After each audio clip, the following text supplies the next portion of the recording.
Sejam bem-vindos aqui ao nosso grupo de pesquisa e treinamento aeróbio da Faculdade de Educação Física da Universidade Federal de Juiz de Fora, que é coordenada pelo professor, doutor e orientador aqui do mestrado, doutorado, Jorge Perrot. E hoje é o dia da minha apresentação. Toda semana, toda segunda-feira, às 14 horas, nós temos uma apresentação.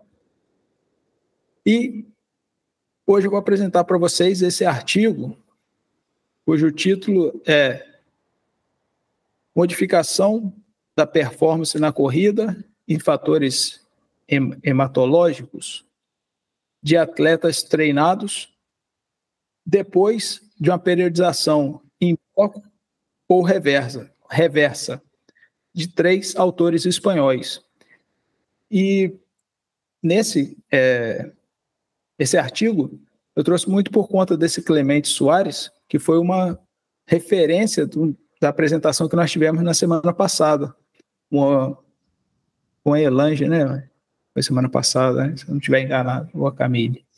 Bem, mas aí quem apresentou na semana passada, nós temos o canal no YouTube, vocês têm acesso às outras apresentações que já aconteceram aqui nesse grupo de estudo, do grupo de pesquisa, e aí eu fui pesquisar um pouco sobre esse autor, e tem muita pesquisa sobre performance, sobre periodização, aliás, que é o que a gente está estudando agora aqui nesse grupo de estudos. Então, esse artigo aí foi publicado em 2020, na revista... Alguém quer falar? Ah, tá. Obrigado, Camille. Eu vi aqui. Na revista International Journal of Environment Research and Public Health, que ela está considerada como o segundo quadrante, né, o Q2. Tem o Q1, Q2, Q3 e Q4. Então, o Q2 é uma boa revista, um fator de impacto alto. Em 2022, estava em 4,6. E na nossa Qualis de periódico aqui do Brasil, na nossa avaliação no Brasil, ela é a melhor classificação, que é A1, para a área, né, de educação física. Então, a revista boa, né, recente, em torno de 4 anos, aí, publicada em 2020. E uma coisa que me chamou muito a atenção era o fato dela não fazer com elite, fazer com atletas, digamos, recreacionais, que é a maior parte das pessoas que treinam corrida hoje em dia, né? Na introdução, ele traz que o desempenho esportivo é uma combinação complexa de modificações psicológicas e fisiológicas no organismo do atleta.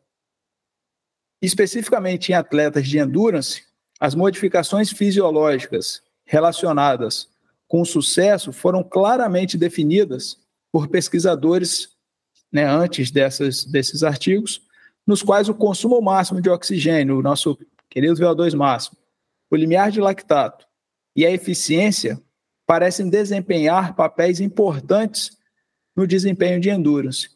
Além desses 2 fatores, a gente sabe que a performance para a endurance ela é medida por mais 2, que seria a economia de corrida, que ele até coloca aqui, né, a eficiência. Seria o VO2 máximo, limiar de lactato, a economia de corrida, vai colocar como eficiência, e a durabilidade, que é um 4º fator que tem sido muito apresentado e discutido nos últimos anos pelo Andrew Jones. Então, ela aqui vai focar principalmente no consumo máximo de oxigênio e no limiar de lactato. Então, nessa linha, o VO2 máximo e o limiar de lactato interagem para determinar o consumo máximo de oxigênio que poderia ser sustentado por um determinado período de tempo, sendo os preditores mais utilizados do desempenho de elite.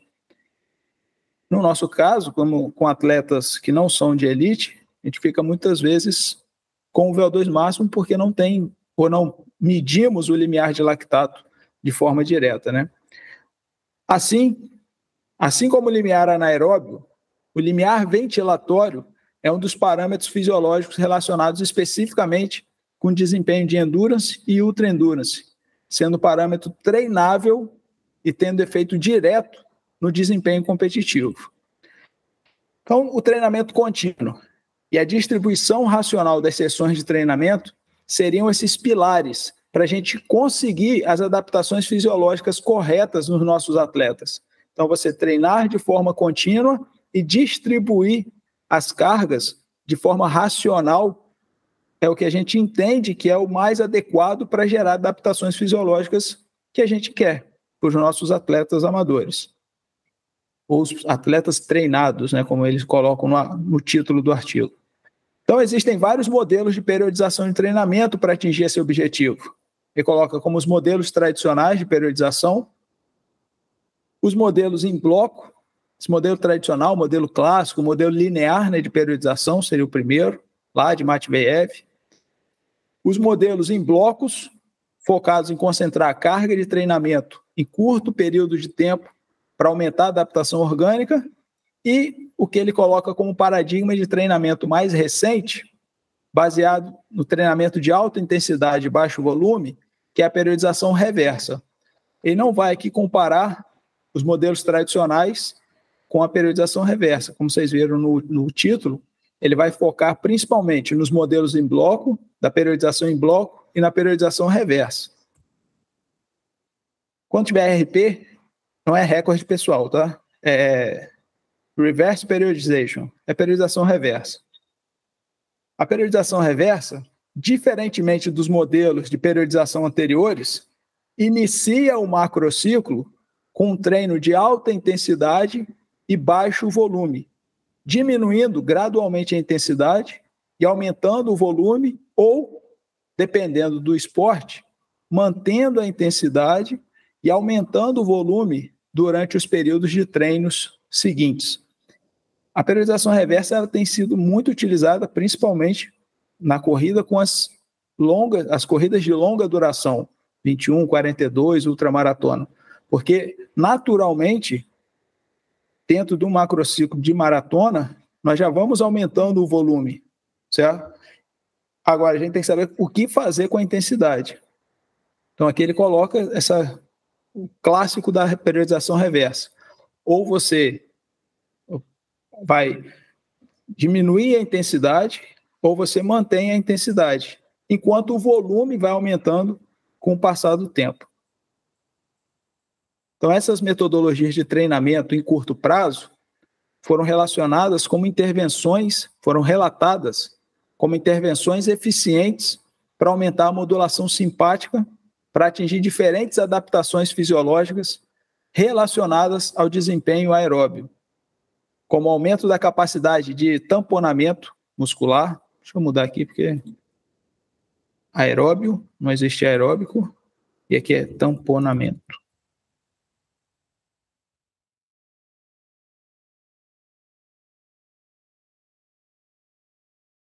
Então, como o aumento da capacidade de tamponamento muscular, o conteúdo de glicogênio, a concentração de GLUT4 e a atividade máxima de transporte de glicose no músculo esquelético. Além disso, a periodização reversa melhora o desempenho do salto em atletas de endurance, mas a periodização tradicional afeta negativamente. Então, aqui na introdução, de acordo com o que os autores acreditam, de acordo com o que os autores acreditam, eles vão direcionando a escrita, certo? Então, eles colocam aqui que a periodização reversa melhora o desempenho, mas o tradicional não. Então, ele já vai direcionando para que a gente entenda, para que a gente chegue à mesma conclusão que ele quer chegar, para a gente ter a mesma hipótese que ele vai ter. Isso não está errado, não. Só estou comentando, né, como é a gente analisar um artigo pensando no que está escrito ali, para além do que está escrito, né? Finalmente, os parâmetros hematológicos podem ser influenciados por períodos de treinamento e competição de longo prazo, diminuindo durante os períodos intensos de treinamento ao longo da temporada. No entanto, o efeito do treinamento periodizado e especificamente a influência desse que ele trata como novo modelo de periodização de treinamento, que é a periodização reversa, em parâmetros químicos e adaptações fisiológicas ainda são pouco conhecidos, especialmente na corrida. Então ele vai colocar aqui como é a influência da periodização reversa nos parâmetros hematológicos, né?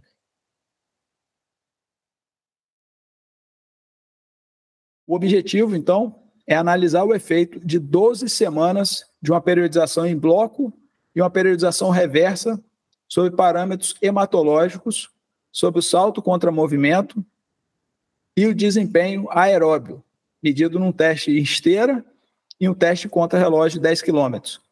E também o desempenho anaeróbio, de corrida em atletas treinados, mas não são atletas de elite, são atletas recreacionais, né? Então, a hipótese que eles levantam é que a periodização de treinamento reverso alcançaria um desempenho de corrida maior e uma modificação significativa nos parâmetros hematológicos quando comparado com a periodização em blocos.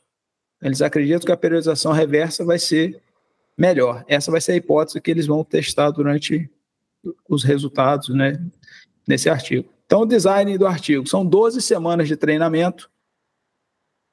Um grupo fez periodização em bloco, o outro grupo fez a periodização reversa. Eles fizeram um estudo controlado, randomizado, cego, simples cego, né, duplo cego, em que as pessoas que participaram dessa pesquisa não sabiam qual tipo de periodização que eles estavam realizando, se era periodização em bloco ou se era periodização reversa. E eles avaliaram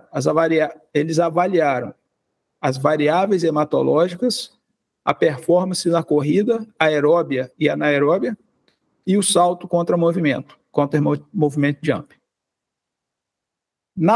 Como foi o design da periodização reversa? Eles fizeram 4 semanas de alta intensidade, depois 4 semanas com alto volume e, no final, 4 semanas de tapering, 4 semanas de polimento. Na periodização em bloco, foram 4 semanas de alto volume, na periodização em bloco, né, esqueci o nome do russo lá, Ishurin e alguma coisa, né? Quem lembrar, escreve aí, por favor, para me ajudar aqui. 4 semanas de alto volume, que ele chama de acumulação, que é o ATR, né? 4 semanas de alta intensidade, que é transformação, transmutação, e 4 semanas de polimento ou de tapering, que é a realização. Então, ou seja, a reversa ele começou com alta intensidade, depois passou para o alto volume, reversa clássico, depois 4 semanas de polimento, e em bloco ele já fez ali a acumulação, transformação e a realização. Foram 16 participantes, 8 homens e 8 mulheres, sendo que 4 homens e 4 mulheres ficaram na periodização reversa e 4 homens e 4 mulheres na periodização em bloco. Eles realizaram 6 sessões por semana, só um dia que era de descanso. Numa média, eles se mantiveram em exercício, em movimento, em treinamento, 42,4 minutos por semana, o que deu em torno de 4,3 horas por semana. E as pessoas tinham que ter mais de 6 anos de treinamento de corrida e estarem participando de competições regionais ou nacionais nos 10 quilômetros e nos 21 quilômetros, ou nos 21, né? Eles realizaram 2 dias de testes, com 48 horas entre cada um desses dias. E os primeiros testes foram realizados 72 horas após o último treino intenso. Então, eles acabaram o treino lá na sexta-feira, passou sábado, passou domingo, quando foi na segunda, 72 horas depois, eles começaram o primeiro dia de testes. Descansava na terça e na quarta seria o próximo dia de testes, com mais ou menos desse formato, certo? Último treino, 72 horas, primeiro dia de testes, passou-se 48 horas, segundo dia de testes.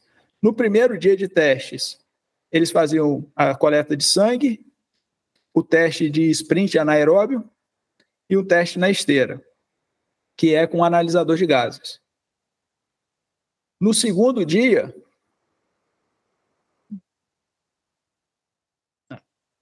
o segundo dia foi 72 horas após, não, foi 48 horas após. 48 horas entre os 2 dias, beleza.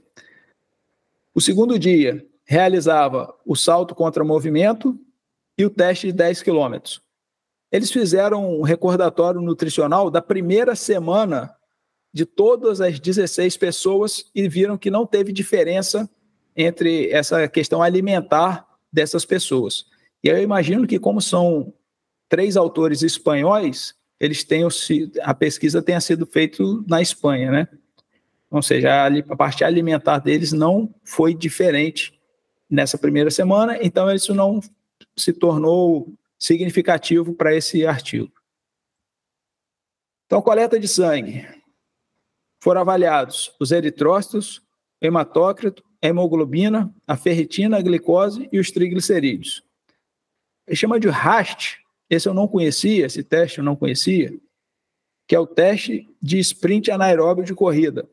São 6 tiros de 35 metros com 10 segundos parados. E era medido através de fotocélula. Tinha lá todo o aquecimento, né? No artigo ele vem descrevendo como era o aquecimento, que a pessoa saía meio metro antes da linha de largada, e ao final desses 35 metros, que a gente vai ver nos resultados que ficou em torno de 5 segundos e meio, 5 a 6 segundos, 5 segundos e meio, né? Eles ficavam 10 segundos parados. A gente pode considerar aí que foi praticamente um teste de 1:2. Corria 5 segundos, descansava 10 segundos. A gente pensar em relação a cansaço. Então foram esse teste, né? 6 tiros de 35 metros, com 10 segundos parados, medido por fotocélula, com a velocidade que ele começava e terminava os testes. E eles avaliaram o melhor tempo dos 6 e o tempo médio para registrar, foram registrados como índice de performance. Pegou o melhor e a média, o melhor dos 6 tiros e a média desses 6 tiros. A gente vai ver que ele também pegou o total, né? O teste de esteira, teve lá o teste de esteira. Né? Como a gente viu, no primeiro dia ele fez a coleta de sangue, o teste de sprint e o teste de esteira, que é com um analisador de gases. Esse teste de esteira aconteceu 30 minutos após o teste de sprint. Ele usou o protocolo de aumentar meio quilômetro por hora a cada 30 segundos de duração. E aí tem o analisador de gases, você coloca o analisador volume expiratório, volume inspiratório, frequência respiratória, analisou a frequência cardíaca também com um polar, VO2 máximo. Foi um teste que a pessoa vai até o seu limite realmente, né? O counter movement jump, ou salto contra movimento, ele tinha um aquecimento antes. Esse artigo foi bem interessante, eu gostei assim, muito desse artigo. Tinha um aquecimento, ele descreve como era o aquecimento. Depois a pessoa realizava 2 saltos para se familiarizar com o equipamento, com a plataforma, né? Para ele era orientado a sempre saltar e cair, de preferência, no mesmo ponto que ele saltou, né? Ficar bem central a plataforma. E os participantes mantiveram 90 graus de flexão do joelho durante 5 segundos, enquanto o pesquisador confirmou os 90 graus com um quadrado.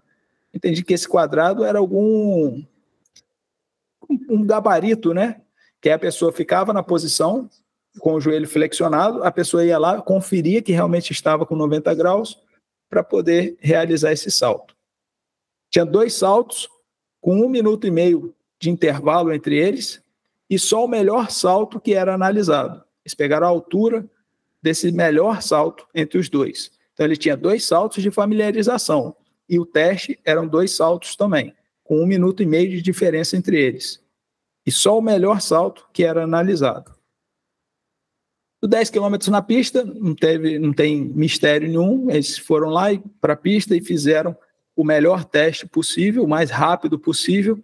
Tinha incentivo dos pesquisadores, 2 pesquisadores com cronômetros marcaram o tempo da pessoa durante esses 10 quilômetros na pista.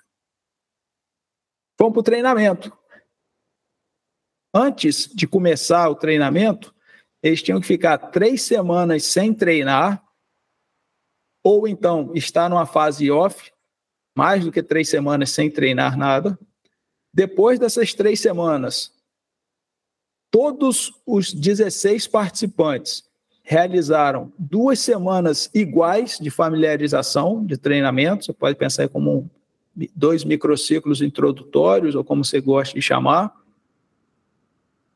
Após isso, que eles começaram as 12 semanas de treinamento, sendo 2 sessões de força na semana, 5 sessões de corrida por semana e 1 dia de descanso. Aí você pode olhar e você vê que são 7 sessões, né, de treino por semana. 5 de corrida, 2 de descanso. Como tinha 1 dia off, eu acredito que em 1 dia eles fizeram aí a sessão de força e a sessão de corrida. Mas eles não especificaram como era todo esse treinamento. Eles vão colocar só uma sessão lá como exemplo, uma semana, né, como exemplo. Uma sessão, por exemplo, que a gente vai ver daqui a pouco. Então, 12 sessões de treinamento, 2 sessões de força, 5 de corrida e 1 dia off. Na reversa, foram 4 semanas de alta intensidade, depois 4 semanas de alto volume e intensidade também alta. Eles optaram por aumentar o volume e manter a intensidade alta. E depois 4 semanas de polimento, 4 semanas de tapering. Na periodização reversa, e eles vão fazer isso, eles optaram, né, pela distribuição polarizada no primeiro mesociclo, com as semanas de alta intensidade, né, Z3, e piramidal no segundo e no terceiro mesociclo.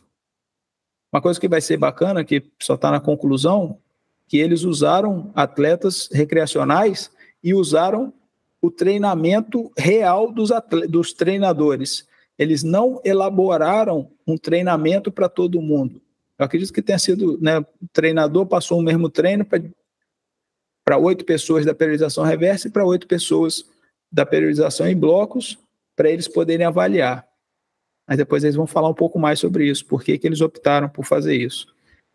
Então, distribuição polarizada, ou seja, foco, como era de alta intensidade, maior foco na zona 3, no primeiro mês, e piramidal no segundo e no terceiro mês. Na periodização em bloco, o ATR, eles fizeram 4 semanas de alto volume de acumulação, depois 4 semanas de alta intensidade, transformação, e 4 semanas de tapering, de polimento, que é a realização. Nesse caso, a distribuição foi polarizada no segundo mês e piramidal no primeiro e no terceiro mês. Sempre quando for de alta intensidade, zona 3, a gente sabe que é distribuição polarizada. Do treinamento, eles dividiram em 3 zonas. Em relação ao treinamento, eles elaboraram as 3 zonas de treinamento baseado na percepção de esforço do atleta. Então, a zona 1, menor do que 4, na escala de 0 a 10, de 1 a 10. A zona 2, com a percepção de esforço de 4 a 7. E a zona 3, com a percepção de esforço acima de 7. Fizeram o TRIMP, que é medir, que é calcular quantos minutos a pessoa se movimentou durante um treino, multiplicado pela percepção de esforço que ela julga, né, que ela percebe daquele dia. E essa escala de percepção de esforço era coletada 30 minutos após a sessão de treino. Então, acabou o treino, 30 minutos depois, o treinador perguntava: e aí, qual foi a sua percepção de esforço para esse treino de hoje? E a pessoa coloca de 0 a 10. E a pessoa colocava ali para saber se estava de acordo com as zonas de treinamento. Então, achei muito bacana eles utilizarem a escala de percepção de esforço para definir as zonas de treinamento, porque a gente tem que começar a usar mais essa percepção de esforço dentro do treinamento, né? Não somente o VO2 máximo, né? Por várias questões que a gente já viu, assim, né, entende. Mas a percepção do esforço, eu entendo que ela tem que ganhar mais peso, seja nas pesquisas, seja no dia a dia. Até porque fácil e barato de usar, né? Barato é de graça, né? Aqui, então, eles vão apresentar os exemplos de uma série de treinamento típica em cada fase das 12 sessões do treinamento para a periodização reversa e para a periodização em bloco. Eu coloquei essa linha vermelha porque no artigo não tem essa linha. E aí ficou muito confuso, embolado, né? Eu falei assim, vou botar uma linha aqui, fica mais fácil para entender. Mas mesmo assim eu achei que ficou meio confuso ainda assim. Então vamos lá. Ó. Uma série típica, certo? Periodização em bloco. Semanas de 1 a 4. Se é a periodização em bloco, então primeiro meso com maior volume. Uma vez 50 minutos na zona 1 e 3 tiros de 2.000 metros com 3 minutos de intervalo. 3 tiros de 2.000 metros na zona 2 com 3 minutos de intervalo. Aqui daria 6 quilômetros, né? 3 de 200, 3 de 2.000, 3 quilômetros. Aqui, 50, talvez, pelo VO2, pelo que eles apresentaram aqui, acho que ficaria em torno dos 8 quilômetros, 9 quilômetros. Então, nesse dia aqui, em torno de 14, 15 quilômetros. Já na outra semana, já no outro mês, já no próximo mesociclo, nas semanas de 5 a 8, ainda na periodização em bloco, você tinha maior intensidade do que o volume. Então, aqui só tinha Z1 e Z2. Aqui, nesse exemplo que eles colocam, só apresentam os Z3. Então, 6 tiros de 1.000 metros na Z3 com um intervalo de 3 minutos. Ou então, fazer tiros de 400 metros, 5 tiros de 400 metros, descansando 90 segundos. Aí depois descansava 8 minutos, já que são 2 vezes, né, 2 séries, e repetia 5 tiros de 400 metros a 90 segundos. Tudo isso, todos os estímulos na Z3. A única coisa que era igual para os dois era a fase de polimento, o tapering, que as últimas 4 semanas eles faziam 10 tiros de 1.000 metros, descansando 3 minutos com estímulos na Z3. Então ele manteve a intensidade, né, no polimento e diminuiu provavelmente o volume. Tanto é que aqui o último mesociclo ele foi igual na periodização em bloco e na periodização reversa. E já a periodização reversa, primeiro mesociclo focado na intensidade. Então aqui você tem muito o que? Z3.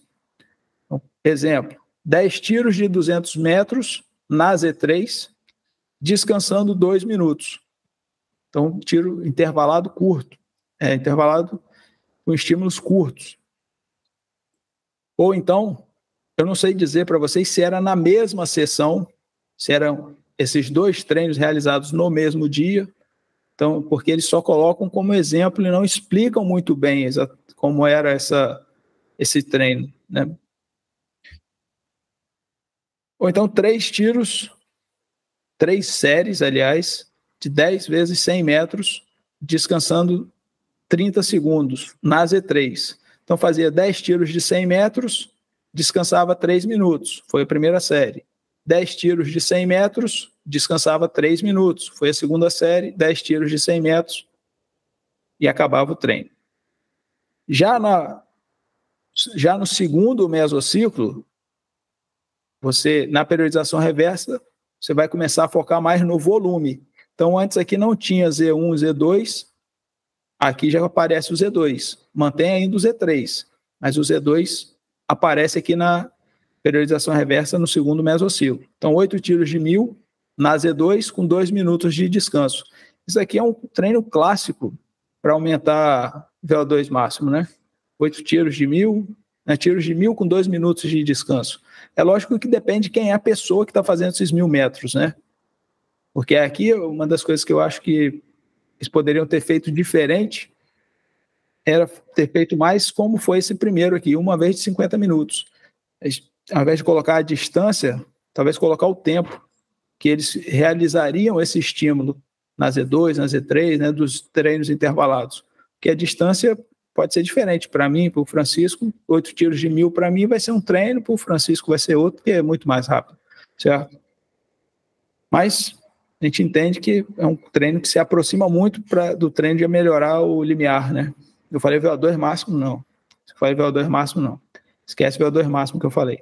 Tiro clássico para melhorar o limiar anaeróbio. 8 tiros de 1.000 metros, descansando 2 minutos, na Z2. E aqui, 10 tiros de 300 metros na Z3, descansando 90 segundos. Depois terminasse o 10º, descansava 8 minutos e realizava, mais uma vez, 10 tiros de 300 metros. Em relação à distância, né, que a gente tem 6 quilômetros e aqui mais 4, que eram 10 quilômetros. Não sei se no mesmo dia ou não.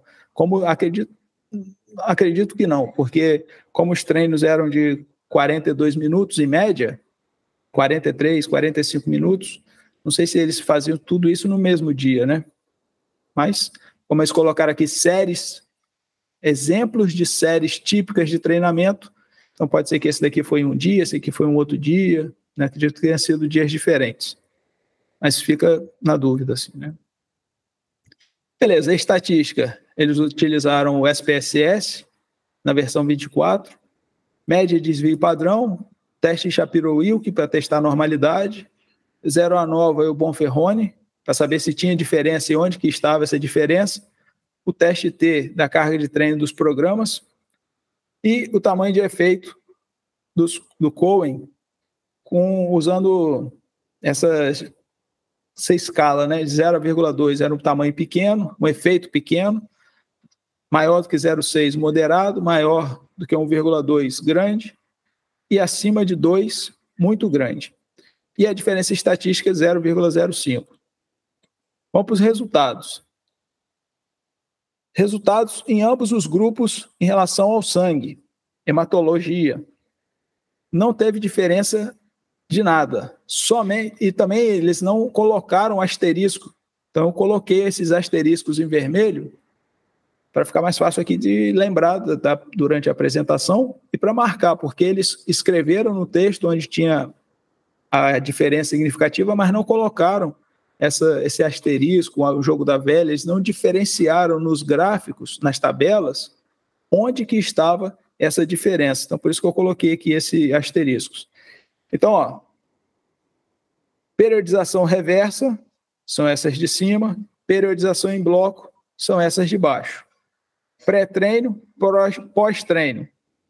O único lugar que teve diferença em relação aos parâmetros hematológicos foi dos triglicerídeos na periodização reversa.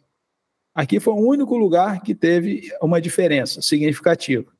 Ou seja, a gente não pode afirmar muita coisa em relação se um vai ser diferente, se um causa muita diferença em relação ao outro. O que a gente viu aqui nesse artigo é que a periodização reversa foi melhor para que tivesse uma diferença, fosse uma melhora, né, dos triglicerídeos. Se bem que aqui ele teve um aumento, né? Isso aqui eu não tinha reparado. Eu tinha visto que tinha diferença significativa, mas aumentou o triglicerídeo. Vamos continuar aqui que a gente vai ver o que vai... Em relação ao teste de esteira, que é o teste de VO2 máximo, né, com analisador de gases. O teste de VO2 máximo é um teste até exaustão aumentando 0,5 km por hora a cada 30 segundos. Então, o teste de esteira, de novo, periodização reversa em cima, periodização em bloco embaixo. A gente observa que a periodização reversa, ela melhorou o que está relacionado com a alta intensidade, que é a frequência cardíaca do limiar 1, limiar ventilatório 1, o limiar ventilatório 1, que é o percentual do VO2 máximo, e a frequência cardíaca no limiar 2, limiar ventilatório 2. E que ambos melhoraram a velocidade associada ao VO2 máximo e o VO2 máximo. Então aqui a gente já começa a entender isso bem. Esses estão sendo os resultados, daqui a pouco eu vou apresentar a discussão, né? Mas aí vocês já vão percebendo assim, só a periodização reversa que modificou em relação essa questão da frequência cardíaca. Salto contra movimento, o teste de sprints e os 10 mil metros. A periodização reversa melhorou a média do teste de sprint e melhorou o melhor teste mais rápido, o sprint mais rápido na periodização reversa. E também o tempo total do teste. Eram 6 estímulos de 35 metros. Correu o mais rápido possível. Então, a gente tem aqui que a média ficou em 5,8 para a periodização reversa, no pré-treino, e no pós-treino, 5,6. O melhor sprint, melhor teste de sprint, 5,6 no pré-treino, depois baixou para 5,5. Ou seja, aqui teve uma diferença significativa a periodização reversa, porque eles treinavam maior intensidade do começo até o final. A periodização reversa, maior intensidade no começo, depois maior volume, mas eles também mantiveram a intensidade alta. Então, tudo que está relacionado com velocidade melhorou. A periodização em bloco não melhorou a velocidade, não melhorou o tempo de sprint, aliás, certo? Melhorou a velocidade, não posso falar isso, porque aí a gente vê como que são as coisas, né? A periodização reversa treinou maior intensidade, melhorou o quê? O tempo de sprint. Tanto o melhor quanto a média, como o tempo total também. E a periodização em bloco melhorou o tempo dos 10 mil, que a periodização reversa não melhorou. Aí fala assim, poxa, não melhorou não teve diferença significativa, né? Que você pode ver aqui, ó, 2.480 para 2.420, mas não tem diferença significativa. Já na periodização em bloco, caiu 2.700 para 2.600. Então, a gente também pode ver assim, que esse grupo da periodização em bloco, ele foi pior, né, em relação aos 10 mil, dentro dessa média, do que a periodização, do que o grupo das 8 pessoas que estavam na periodização reversa, né? Em relação ao salto contra movimento, ambos tiveram melhoras, diferenças significativas. Em relação ao treinamento, então a carga de treinamento de cada grupo de periodização. A gente vê que aqui nesse gráfico, o que está em cinza mais escuro é a periodização em bloco. Ou seja, começou aqui com o maior volume e depois aumentou a intensidade. E o que está em cinza mais claro é a periodização reversa. Ele começa com maior intensidade e menor volume, e depois, da primeira até a quarta semana, e da quinta à oitava semana, ele aumenta o volume e a intensidade se mantém alta. No período de polimento, como eles fizeram o mesmo treino, não teve diferença significativa. Aqui, onde tem diferença significativa, foi no tempo total e no tempo em cada uma das zonas de treinamento, né? O Z1, o Z2, no Z3 e, por consequência, nos TRIMPs, né? Que são os minutos por esforço. Como eles tiveram diferença no tempo, então o TRIMP também apresentou essa diferença significativa. Vamos para a discussão para a gente entender o que eles apresentaram, quais foram as justificativas que eles encontraram para essas respostas, para esses resultados. Quais foram as respostas que eles deram para esses resultados? Então, a hipótese inicial foi parcialmente confirmada, pois a periodização reversa obteve um aumento na performance de corrida, bem como na periodização em bloco, sendo que apenas a periodização reversa modificou os valores dos triglicerídeos. Depois eu vou rever, porque assim, se o triglicerídeo aumentou, eu entendo que não seria positivo, né? Pelo menos é o que tem ali nesse resultado, né? Por outro lado, a periodização reversa obteve maior performance anaeróbia de sprints do que a periodização em bloco. Um detalhe que ele não escreveu isso, né? Eu sei que quem escreveu fui eu, que eles trazem que eu achei muito interessante já nessa questão da discussão. igualar ou não igualar o volume de treinamento. Eis a questão. Porque eles apresentam que os autores anteriores igualavam o volume desses tipos de treinamento, desses tipos de periodização, e isso acabava afetando o resultado. E que a periodização reversa, ela não tem um volume de treinamento, não tem como você igualar o volume de treinamento com outro tipo de periodização. E aí eles falam que eles adotaram, eles não igualaram o volume por conta disso, que artigos anteriores já tinham citado que isso seria uma limitação. Então eles optaram em fazer de acordo com o treinamento dos treinadores. Então eu falo, né, aquilo que eu comentei com vocês em relação à frequência cardíaca. A periodização reversa mostrou um aumento na eficiência cardiovascular, tanto no limiar ventilatório 1 quanto no limiar ventilatório 2, e que os autores justificaram como uma hiperativação do sistema nervoso simpático durante os esforços. VO2 máximo e a velocidade do VO2 máximo obtidos por meio da periodização reversa e da periodização em bloco evidenciaram a efetividade de ambos os sistemas para atingir marcadores fisiológicos aeróbios. Porém, a periodização reversa foi mais eficiente, pois foi realizado no menor volume de treinamento. Quando a gente vai escrever um artigo, tem algumas coisas que às vezes a gente peca, né? Uma delas que eu acho que, não sei se foi o caso desses autores, mas é o que foi se desenhando ao longo do artigo, desde aquele momento que eu falei sobre a hipótese deles, desde que eu comentei que eles estavam escrevendo na introdução. A gente vai escrevendo e a gente quer escrever, às vezes, isso é um erro, o resultado que às vezes a gente não encontrou, né? Você quer forçar uma barra para apresentar um resultado que você não teve. Mais ou menos eles fazem isso aqui, né?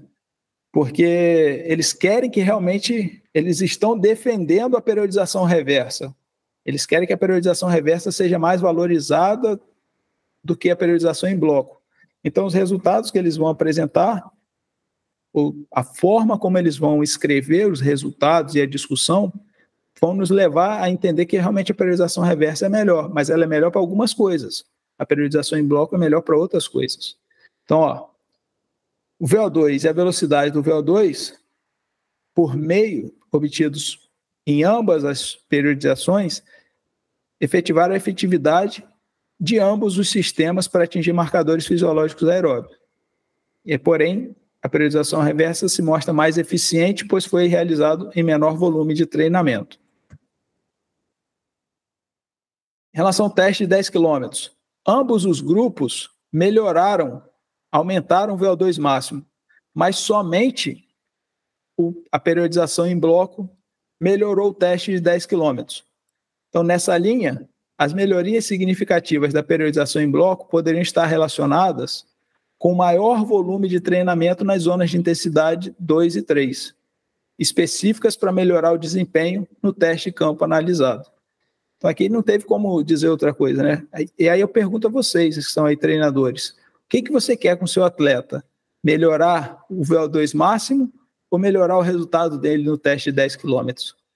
Você vai fazer uma periodização reversa para aumentar o VO2 máximo ou você vai fazer uma periodização em bloco que nesse artigo foi a única que melhorou o teste de 10 km? E aí você tem que entender qual foi, por que eles colocam, né? Que eles melhoraram, que a periodização em bloco melhorou o teste de 10 km, porque o cara treina dentro de uma zona específica em que ele melhora realmente o teste de 10 km. Enquanto que a periodização reversa ficaria com muito maior intensidade, e aí por conta disso que ele melhorou. Cadê?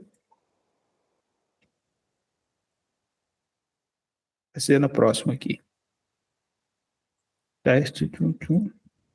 Ele melhorou a velocidade, né? Aqui.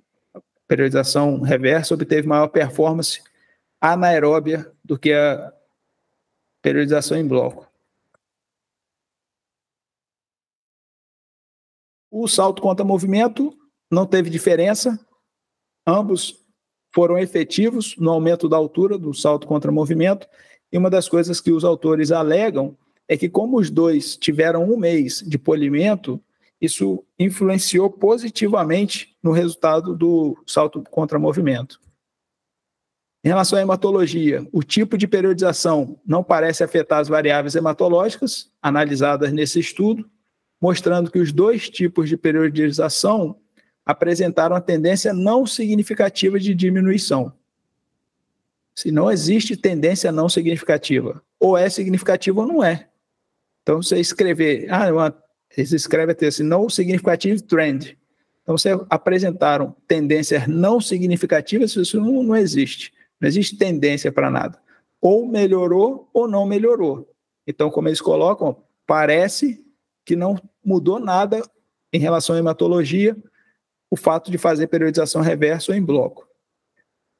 Em relação à performance anaeróbia, os resultados mostram que a periodização reversa otimizou a performance na corrida anaeróbia em comparação com a performance em bloco.